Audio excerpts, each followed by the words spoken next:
Hello everyone, this is Suresh. आज के हम इस वीडियो में इंजीनियरिंग कॉलेज का रिव्यू करने वाले हैं और वो कॉलेज है इंदौर में और एमपी का सेकंड नंबर का इंजीनियरिंग कॉलेज है। ठीक है, फर्स्ट इंजीनियरिंग कॉलेज जो था उसका रिव्यू मैंने बना दिया है, वो था SGS इंदौर। ठीक है, अगर आपने नहीं देखा है तो लिंक मैंने डिस्क्रिप्शन बॉक्स में दे दिया है, वहां से आप देख सकते हैं या आई बटन पे आप क्लिक करके भी देख सकते हैं। ठीक है, आज के हम इस वीडियो में IET DAVV, ठीक है, मतलब institute of engineering and technology, Devi Ahilya Vishwavidyalaya university, ठीक है, इसका हम आज रिव्यू करने वाले हैं। अगर आपको BE BTech करना है इस यूनिवर्सिटी से तो यार ये वीडियो देखना, लास्ट तक देखना। अगर आप नए हो ना तो अभी कभी सब्सक्राइब कर लो क्योंकि आपको ही बेनिफिट होने वाला है। ठीक है, इस वीडियो में हम पूरा डिटेल से आपको हर चीज बता रहे होंगे। ठीक है, इसमें कितनी सीट्स रहती हैं, कौन सी ब्रांचेस हैं और इसकी कितनी फीस है, और मेन चीज जो है वो है कट ऑफ। ठीक है, इसकी क्लोजिंग रैंक कितनी जाती है। और एक और चीज, हम जो रिव्यू कर रहे हैं इसमें आपको क्लोजिंग रैंक एकदम एग्जैक्ट बताएंगे। तो इसका IET DAVV का एस्टैब्लिशमेंट 1996 में हुआ था। अब मेन चीज क्या है, मोड ऑफ एडमिशन। देखो JEE मेन तो है ही, JEE मेन तो कंपलसरी है ही, लेकिन अगर JEE मेन आपने नहीं दिया है और 12th के बेस पे आप IET DAVV में एडमिशन लेना चाहते हैं तो यार ये बहुत बहुत ज़्यादा मुश्किल है। क्योंकि होता क्या है, मेरी बात बहुत अच्छे से समझना, JEE मेन अगर आपने दिया है तो उसके बेस पे जब आप काउंसलिंग कराओगे, इसकी कोई काउंसलिंग जोसा या CSAB, ठीक है, इसमें नहीं होती है। इसमें जो एडमिशन होता है वो काउंसलिंग होती है MPDTE। MP में एक काउंसलिंग होती है MPDTE। ठीक है, तो MPDTE काउंसलिंग में ये कॉलेज रहता है और इस कॉलेज में JEE मेन अगर आपने दिया है तो एडमिशन आपका हो सकता है। ठीक है, 12th के बेस पे भी होता है। अगर आपने सिर्फ 12th दिया है तो बहुत कम चांस रहता है कि आपको इसमें सीट मिल जाए। क्यों? क्योंकि JEE मेन के बेस पे आपको पहले सीट मिलेगी और उसके बाद 12th के बेस पे सीट मिलने वाली है। 12th के बेस पे सीट यार तभी मिलेगी जब आप CLC राउंड में पार्टिसिपेट करोगे, क्योंकि JEE मेन के होते हैं फर्स्ट राउंड और सेकंड राउंड। तब तक सीट पूरी खत्म हो चुकी होती है। जो सीट बचती है वो CLC राउंड के लिए जाती है और CLC राउंड में 12th वाले बैठ सकते हैं। जब आप 12th के बेस पे काउंसलिंग कराओगे तो इसमें IET DAVV में आपको सीट मिल ही नहीं सकती। ठीक है, सीट अगर बची भी तो वो सेकंड राउंड में चली जाएगी। CLC राउंड में कुछ सीट्स बचती हैं, जब आप बैठोगे CLC राउंड में तो आपको सीट मिल सकती है, लेकिन CLC राउंड में बहुत कम सीट्स रहती हैं। ठीक है, तो ये था JEE मेन और 12th बेस पे मोड ऑफ एडमिशन। ठीक है, आई होप आप समझ गए होंगे। आपने JEE मेन नहीं दिया है तो आपको मुश्किल हो सकती है, ठीक है, इसमें एडमिशन लेने में। तो यार आई होप आप एडमिशन प्रोसेस समझ गए होंगे। JEE मेन के बेस से पहले सीट भरती है, उसके बाद 12th के बेस पे दी जाती है। अगर बचती है तो 12th के बेस पे मिलती है। अभी तक तो 12th के बेस पे नहीं मिली है। 12th के बेस पे तभी मिली है जब CLC राउंड हुआ है। ठीक है, अब बात कर लेते हैं इसकी फीस की कि भाई फीस कितनी रहती है। फीस समझना बहुत इंपॉर्टेंट है क्योंकि बॉयज़ एंड गर्ल्स दोनों के लिए अलग अलग फीस है। ठीक है, अगर आप फर्स्ट इंस्टॉलमेंट देखोगे बॉयज़ एंड गर्ल्स के लिए, जनरल ST SC OBC सबके लिए, तो 44,000 लग रही होगी आपको। ठीक है, अगर आप सेकंड इंस्टॉलमेंट देखेंगे तो 38,000 आपकी लग रही होगी बॉयज़ के लिए और गर्ल्स के लिए 37,000 लग रही होगी। ठीक है, तो टोटल जो अमाउंट रहता है वो 82,000 आपका रहेगा बॉयज़ के लिए और 81,000 रहेगा आपकी गर्ल्स के लिए। एक सीट होती है TFW, tuition fees waiver seat, जिसमें आपकी फ़ीस आधी हो जाती है, बहुत कम फीस लगती है एडमिशन के टाइम। अगर आपको वो सीट मिलती है तो आपकी जो फीस लगेगी वो लगेगी 42,000 फॉर बॉयज़ और गर्ल्स के लिए 41,000। ठीक है, तो ये TFW सीट कैसे मिलती है वो हम आपको आगे बताएंगे। अगर आप नए हो इस चैनल पे तो अभी सब्सक्राइब कर ही लो क्योंकि आप ही को बेनिफिट होने वाला है। ठीक है, अब बात करते हैं हम प्लेसमेंट की। देखो प्लेसमेंट कैसा है कि इसका जो एवरेज पैकेज जाता है इसमें 5 से 6 LPA तो आपका लग ही रहा होगा। सेम SGS ITS कॉलेज में भी रहता है, लेकिन दोनों में डिफरेंस रहता है। अब वो डिफरेंस क्या है वो मैं आपको लास्ट में बताऊंगा, लेकिन इसका हाईएस्ट पैकेज और सुन लो 57 LPA अभी 2022 में गया था। ठीक है, 57 LPA इसका हाईएस्ट पैकेज है और कंपनीज तो आती हैं। ज़्यादा टॉप रिक्रूटर्स कौन से हैं? TCS, Wipro, Amazon, Infosys, VMArt, Cognizant etcetera.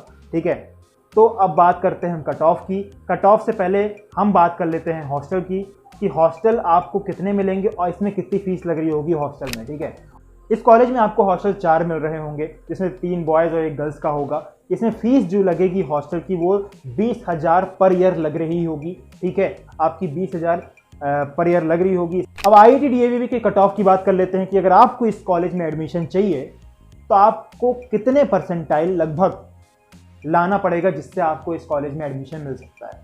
ठीक है, अब अगर हम बात करें general category, OBC category, ST SC सभी पे बात करेंगे, लेकिन इसमें हम CSE और IT मतलब कंप्यूटर साइंस इंजीनियरिंग और इंफॉर्मेशन टेक्नोलॉजी का ही हम क्लोजिंग रैंक आपको बता रहे हैं कि इतनी क्लोजिंग रैंक है, और अगर आपकी रैंक इतनी है तो आपको इस कॉलेज में एडमिशन मिल सकता है। अगर आपको इन दोनों ब्रांचों की रैंक पता चल गई तो जो बाकी ब्रांचेस हैं, सिविल, मैकेनिकल, इलेक्ट्रिकल, इलेक्ट्रॉनिक्स, जितनी भी ब्रांचेस हैं उनके बारे में एक आइडिया हो जाएगा कि इतनी जो कट ऑफ गया है इतने में तो हमको मिल ही जाएगा। ठीक है, तो CSE और IT का मैं बता दे रहा हूं जिससे आप आइडिया लगा सकते हो, एक एनालिसिस आप कर सकते हो। और भी डीप नॉलेज चाहिए आपको कट ऑफ के बारे में, क्लोजिंग रैंक के बारे में, तो आप मेरे से कांटेक्ट भी कर सकते हो। Instagram, Facebook, WhatsApp, Twitter, Telegram, हर जगह कहीं से भी आप पूछ सकते हो कमेंट करके। सबसे सिंपल तरीका कमेंट करके पूछ सकते हो। ठीक है, कोई भी दिक्कत हो तो मैं आपको कट ऑफ बताता हूँ जनरल कैटेगरी का। कंप्यूटर साइंस अगर आपको चाहिए, कंप्यूटर साइंस ब्रांच अगर आपको चाहिए तो आप अगर जनरल कैटेगरी से हो और MP के हो, देखो MP के हो और MP के बाहर के हो, दोनों के लिए मैं बता रहा हूँ। ठीक है, अगर आप MP के हो तो इसमें जो क्लोजिंग रैंक गई थी for computer science engineering, first round, second round, upgrade round, हर चीज़ एकदम कंबाइंड, मतलब पूरा मर्ज करके मैं आपको एक क्लोजिंग रैंक दे रहा हूँ। ठीक है, तो वो गई थी 41,000 गई थी। ठीक है, जनरल के लिए, CSE के लिए अगर आप 41,000 के अंदर हो तो आपको इस कॉलेज में एडमिशन मिल सकता है। ये गई थी 2021 में, मतलब 2021 में ये क्लोजिंग रैंक गई थी। अब बात करें जनरल कैटेगरी के हो, फीमेल, इसमें अलग कोटा है फीमेल के लिए। तो फीमेल के लिए एक जो क्लोजिंग रैंक गई थी वो गई थी 48,000 फॉर CSE। तो इसमें फीमेल्स के लिए, फॉर फीमेल्स कैटेगरी के लिए सीट रिजर्व रहती है। ठीक है, अब EWS का अगर आपका सर्टिफिकेट नहीं बनवाया तो आप बनवा लो, क्योंकि उससे बहुत ज़्यादा आपको फ़ायदा मिलने वाला है। क्या फ़ायदा मिलेगा? 40,000 गई थी last year rank, closing rank. ठीक है, क्लोजिंग रैंक गई थी EWS की 40,000। अब बात करें tuition fees DVF। Tuition fees DVF एक ऐसी सीट है जिसमें बहुत कम सीट रहती है, बहुत कम इसमें सीट रहती है। सीट कैसे मिलती है? अगर आपकी रैंक इसमें जो लास्ट ईयर गई थी वो गई थी 33,000।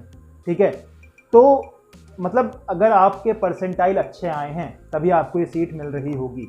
अगर हम बात करें MP के आप नहीं हो, MP के बाहर के हो और आपको इस कॉलेज में एडमिशन चाहिए तो यार आपकी रैंक 37,000 पे क्लोज हो गई थी लास्ट ईयर। मतलब इसके आप अगर अंदर हो, CSE आपको ब्रांच चाहिए तो आप ले सकते हो।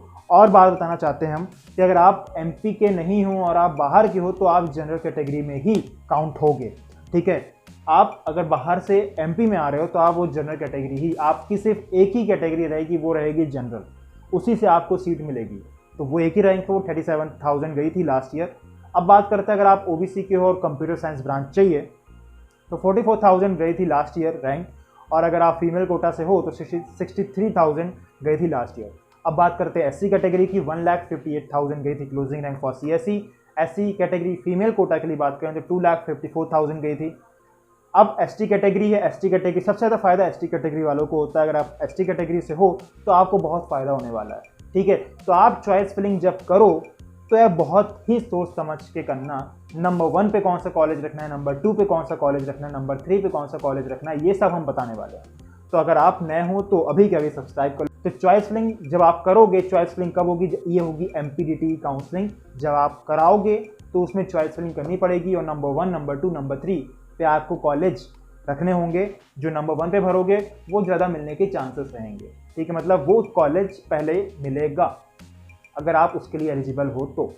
ठीक है, अगर आप ST कैटेगरी से हैं तो जो ST कैटेगरी की जो लास्ट ईयर गई थी वो गई थी 3,33,000, और ST कैटेगरी फीमेल कोटा से गई थी 4 लाख। मतलब बहुत बढ़िया रैंक है।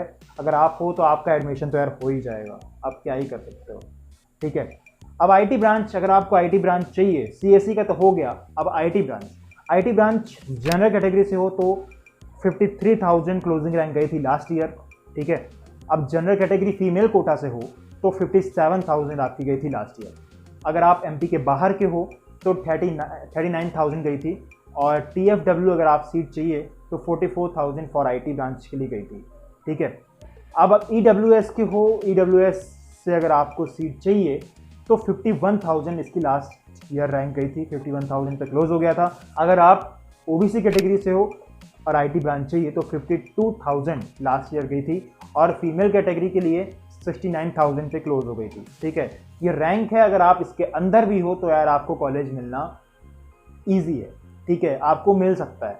SC कैटेगरी जो है वो 1,96,000 गई थी फॉर IT ब्रांच, और SC category for female quota 2,93,000, और ST category for IT branch 6 lakh गई थी, और ST category for female quota तो वो 6,10,000 गई थी। मतलब देख रहे हो, अगर आपको IIT DAV में एडमिशन चाहिए, अगर आप ST कैटेगरी से हो तो आपका एडमिशन तो बहुत ईजी तरीके से होने वाला है। आपको तो सिर्फ 2-3 कॉलेज ही भरने पड़ेंगे, सिर्फ SGS ITS और सेकंड पे IET DAV। ठीक है, अगर आपकी इसकी रैंक आ रही है तो बहुत ईजी होने वाला है इस बार। कोई भी दिक्कत हो आप मेरे से पूछ सकते हो। ठीक है, तो ये तो कट ऑफ था।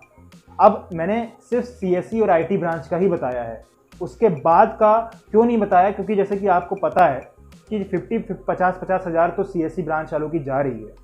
अब अगर आप जनरल कैटेगरी से हो और आपकी 1 लाख रैंक आ रही है तो आप खुद सोचो, आपको CSE ब्रांच क्या IIT DAV में मिल सकती है? नहीं मिल सकती ना। अब अगर आप सिविल से हो, सिविल ब्रांच चाहिए, मैकेनिकल चाहिए, इलेक्ट्रिकल चाहिए, कुछ भी चाहिए अब CSE IT के अलावा, तो ये ईजिली मिल जाएगी अगर आपकी 1 लाख भी रैंक आई है तो ऐसे आप एनालिसिस तो कर सकते हो ना यार। 2 का मैंने आपको बता दिया है। ठीक है, और भी जानना है तो मैंने बोल दिया है कि आप कांटेक्ट कर सकते हैं, कमेंट कर देना, मैं आपको बता दूंगा। ठीक है, तो आपको हॉस्टल फीस, हॉस्टल के बारे में पता चल गया। कट ऑफ मेन जो आप देखने आते हो वो आते हो कट ऑफ। ठीक है, जिससे आपको एडमिशन मिल जाए। और पोजीशन तो मैं आपको बता ही चुका हूँ कि पूरे एमपी में IITs, NITs और IIIT के बाद, ठीक है, SGS ITS कॉलेज के बाद इसकी रैंकिंग है। IIT DAV भी नाम सुने ही होगे अगर आप MP के हो। अगर आप MP के बाहर के हो तो यार मैं तो बता ही रहा हूँ। ठीक है, और जो प्लेसमेंट होता है SGS ITS और DAVV में, दोनों में डिफरेंस क्या रहता है? प्लेसमेंट दोनों में सेम रहता है। ठीक है, कंपनी दोनों में आती है। अब हाईएस्ट से मतलब नहीं होना चाहिए, हाईएस्ट तो कोई भी कॉलेज में कितना भी चला जाता है।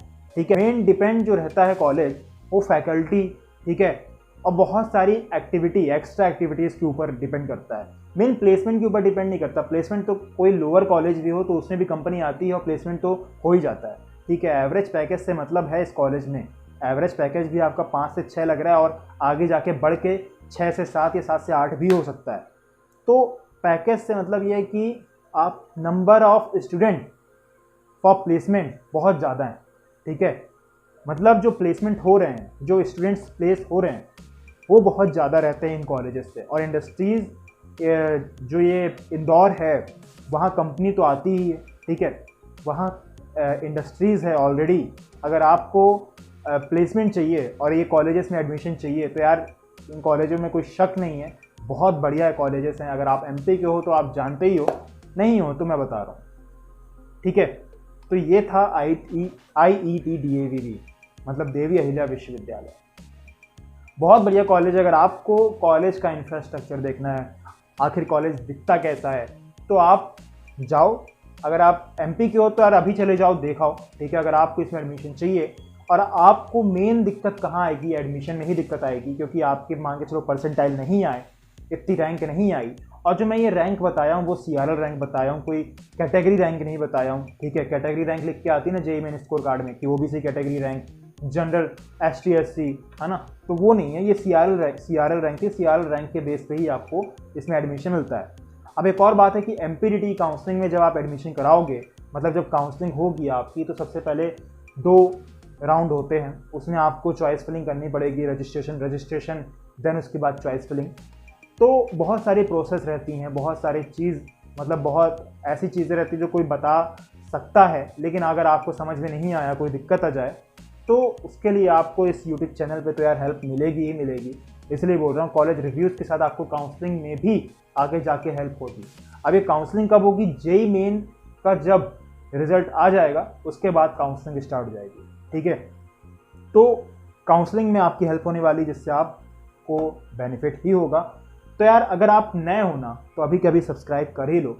जिससे आपका ही फायदा है। ठीक है, तो यार इसी तरह की वीडियोस देखने के लिए हमारे चैनल को आप सब्सक्राइब भी कर सकते हो, और कोई भी दिक्कत हो कमेंट करो, या इंस्टाग्राम टेलीग्राम है ही, अगर पर्सनली पूछना है तो आप टेलीग्राम से पूछ सकते हो, या इंस्टाग्राम पे आप मैसेज करके पूछ सकते हो। आप कमेंट्स में नहीं पूछना चाहते वहाँ ही पूछ सकते हो। ठीक है, thank you so much for watching, bye.